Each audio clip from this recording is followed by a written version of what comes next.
Silent ready 5 second start. अमेरिकी राष्ट्रपति के रूप में डोनाल्ड ट्रंप के दूसरे कार्यकाल को 1 साल बीत गया है।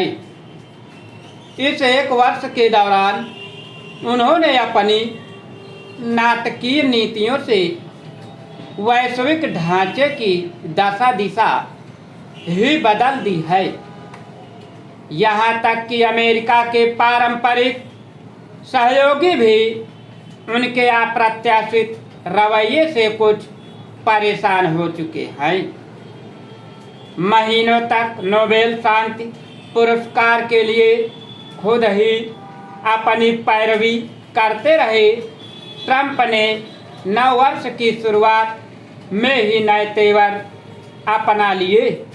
3 जनवरी को वेनेजुएला में महज कुछ घंटों के दौरान ही सत्ता पलट करने में सफल रहे।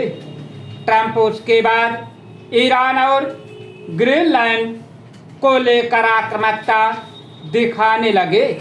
बीते दिनों ईरान में अनियंत्रित हुए विरोध प्रदर्शनों के निर्ममता से दमन को लेकर भी उन्होंने चेताया कि अगर इस सत्ता ने अपना शिकंजा और कड़ा किया तो वे कोई कड़ा कदम उठाने से संकोच नहीं करेंगे।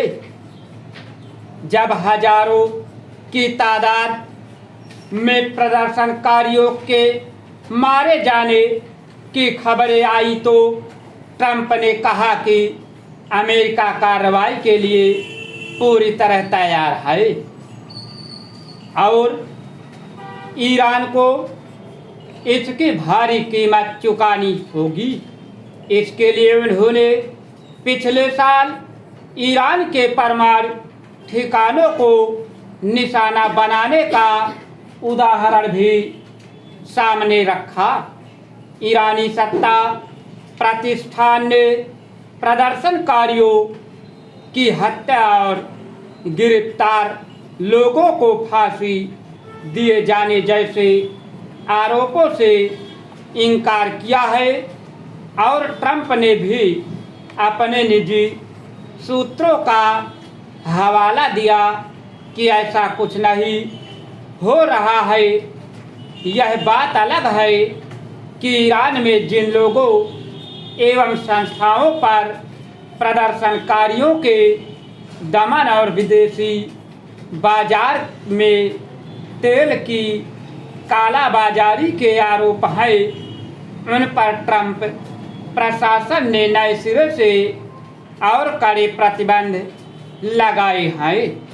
इतना ही नहीं, ईरान के साथ व्यापार करने वाले देशों पर अतिरिक्त 25% टैरिफ लगाकर भी उन्होंने ईरान और उसके सहयोगियों को कड़ा संदेश दिया। ईरान से इतर ग्रीनलैंड का मामला ट्रंप के नज़रिए से कहीं अधिक महत्वपूर्ण दिख रहा है। ऐसा इसलिए क्योंकि इसमें उन्हीं देशों का अमेरिका के साथ टकराव बढ़ता दिख रहा है जो द्वितीय महायुद्ध के बाद से ही अमेरिका के घनिष्ठ मित्र रहे हैं। ट्रंप इन देशों के साथ उसी आत्मीयता को तार तार कर रहे हैं। उन्होंने AI जमित तस्वीर के माध्यम से पोस्ट किया कि 2026 से ग्रीनलैंड अमेरिका का हिस्सा बन गया है। वैसे ग्रीनलैंड के प्रति ट्रंप का यह नज़रिया कोई नया नहीं है। अपने पहले कार्यकाल में भी ग्रीनलैंड का मुद्दा उनकी राष्ट्रीय सुरक्षा रणनीति का एक केंद्र बिंदु रहा है। इसे अक्सर डोक्ट्रिन के रूप में प्रस्तुत किया गया। वे आर्कटिक क्षेत्र को एक महत्वपूर्ण रणनीतिक मोर्चे के रूप में देखते हैं। स्टॉप।